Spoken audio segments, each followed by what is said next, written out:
I'm Tom. And we are VIMTV, Velocities in Music, the best kept secret in music reviews. Now, today we're going to review the second album from Beach Fossils entitled Clash the Truth. Beach Fossils, this is a band who has a very indie rock sound. It's what I would call guitar-centric. Yes. And focuses a lot on punk influences, but it's definitely an indie rock structure. You have shorter track lengths and... I think a lot of the punk influence comes out in just the rhythmic devices. Definitely, and in the drums and the bass. And also the guitar and bass is very much just quarter and eighth note center. Yep. I mean, they're pretty fast-moving, interesting, intricate lines, but the rhythm is pretty solid, pretty consistent. Yeah, and this is actually, you know, it's an album. It's actually a pretty short album. Yeah. It makes up 14 tracks, so you know you have some shorter track lengths in here, and I definitely felt like that gave this album an edge because you have these, you know, fast-paced songs. That's punk influence. You're going to have faster paced songs with the quarter and eighth note beats, and it's just a fast tempo. It lays down its hooks and then makes its statement and then moves on to the next track. So there's this constant energy that's rolled over into every track, and it actually makes for a pretty interesting album listen. Now, Tom and I usually talk about albums prior to reviewing them. This album, I have no idea where Tom's at. I know. I just found that out because I thought we had talked about it. No, maybe I just forgot. No, we haven't talked about this. This is like a great position of power, though. It is. I could just toy with it. I could just be like, I hated it! I could be like, this is my new favorite! I'm so intimidated right now. It's... Okay, so you want me to go ahead and start? Yeah, I want to hear what you say. Okay, I liked this album. All right, should we just end the review right there? Turn it off. Okay, so... my observations is, I'll get my complaint out of the way first. I think that a lot of this album just ended up kind of sounding the same. You've got 14 tracks, you've got a few shorter 1 to 1.5 minute kind of transitional tracks, which actually I think are great. Yeah. I think they help break up the album a lot. The album listen. Yeah. For me, it was just kind of like, I listened to this a lot of times, and I found that a lot of the tracks just kind of accomplish the same thing. Now, usually, when I say that, it's kind of the death knell for an album. Not in this case, because I think this has a lot of really good qualities that, with the more I listened to it and get to know the songs, made that matter less and less. Yeah. And the reason is because this just has consistently good songwriting. I think, which is, you can tell by the fact that Jake and he picked 5 tracks for track picks, I picked 4, and none of them are the same. Yeah. So that just tells you that while you've got a maybe consistency to a fault with the sound, you've also got consistency to an advantage with the songwriting quality. Brilliant.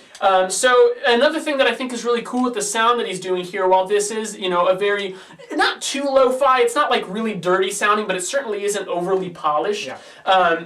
What I think he's doing that's cool is with the vocals, when you have these kind of droney, kind of unemotive vocals, kind of sedated, but he's still layering really cool harmonies on it. It's like the whole thing is harmony tracks on every single track. And I think that makes each track a lot more vibrant and lively, whereas the performance feels a little bit, as I said, sedated. Like it's just kind of like drugged up, sitting there playing. It fits the style. Yeah, it does. And it's something in indie rock that right now that I get a little bit sick of sometimes, but I think here he does it well, and providing those harmonies and also just the sheer energy that's in those guitar lines really makes it a lot brighter and a lot more fun to listen to. I absolutely loved the guitar hooks that are on this album. Some of the guitar melodies on most of the bigger tracks are just insanely catchy. I can't get enough of them. And the fact that the tempo is so high and that the song lengths are so short, by the time I'm really starting to get into the guitar